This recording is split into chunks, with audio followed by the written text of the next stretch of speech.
Morning. So, meron lang po nagtanong sa akin, ano ang sinasabi ng Biblia patungkol sa pag-aasawa?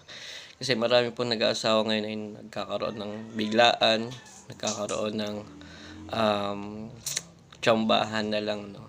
Pero hindi naman tayo iniwan ng Diyos sa mundong ito para mga palang o kung ano-ano yung gawin natin sa buhay may asawa. Meron po direction ng Panginoon. Ito po galing po sa kanyang salita at walang iba kundi ang Biblia. Ang Biblia po ay salita po ng Panginoon. So, ano ang sinasabi ng Biblia patungkol sa pag-asawa? Ang paglikha ng pag-asawa ay nakatala sa Genesis chapter 2 verse 23 to 24. At sinabi ng lalaki, ito nga buto ng aking mga buto at laman ng aking laman. Siya'y tatawaging babae sapagat sa lalaki siya kinuha. Kaya't iiwan ng lalaki ang kanyang ama at ang kanyang ina at makiipisan sa kanyang asawa at sila'y magiging isang laman. So nilikha ng Diyos ang lalaki at nilikha ang babae upang maging kaganapan niya. Ang pag-aasawa ay sagot ng Diyos sa katotohanan na hindi mabuti na ang lalaki ay mag-isa. Ayon yan sa Genesis chapter 2 verse 18. Ang salitang katulong ay na ginamit sa paglalarawan kay Eva sa Genesis chapter 2 verse 22 ay nangangulugan na paligiran, ipagtanggol, tulungan at saklolohan, hindi saktan at bugbugin. Si Eva ay nilikha upang makaagapay ni Adam bilang kanyang kahati, maging kanyang katulong at katuwang. Kapag ang isang babae at lalaki ay nagpakasal, sila ay naging isang laman. Ang kasayang ito ay naipapahayag ng lubos na pagkakaisa ng katawan sa sexual na pagtatalik. Ang bagong tipan ay nagdagdag ng paalala patungkol sa kaisahang ito. Kaya nga, hindi na sila dalawa kundi isa ng laman. Ang pinagsama ng Diyos ay huwag paghihiwalay ng tao. Ayon sa Matthew chapter 19 verse 6. May mga ilang sulat si Apostol Pablo na tumutukoy sa pag-asawa at paano pamamaalaan ng mga mananampalataya ang kaugnayang mag-asawa.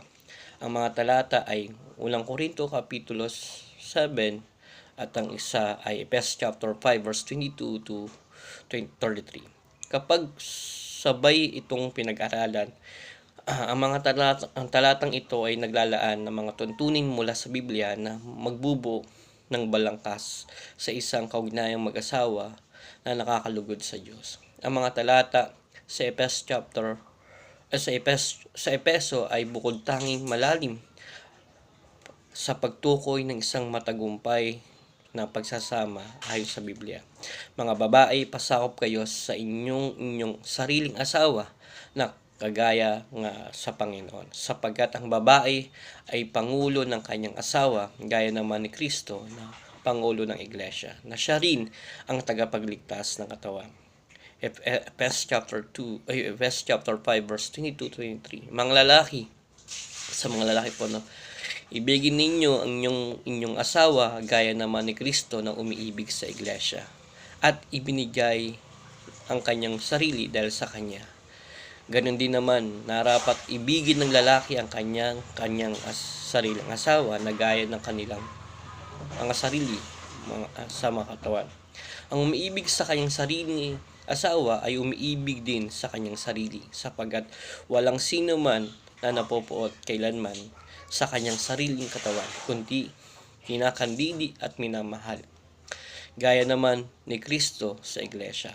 Ephesians chapter 5 verse 28 to 29. Dahil dito, iiwan ng lalaki ang kanyang ama at ina at makikisama sa kanyang asawa at ang asawa ay maging isang laman. Ephesians chapter 5 verse 31. Kapag ang mag-asawang mananampalatayang lalaki at babae ay itatatag ang mga tuntunin ng Diyos, ang kalalabasan nito ay isang pag-aasawang ayon sa Biblia.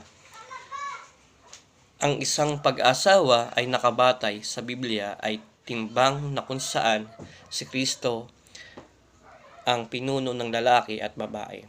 Ang pananaw sa pag-asawa ng Biblia ay ang pagkakaisa sa pagitan ng dalawang tao na naglalarawan ng kasiyahan ni Kristo at ng kanyang iglesia.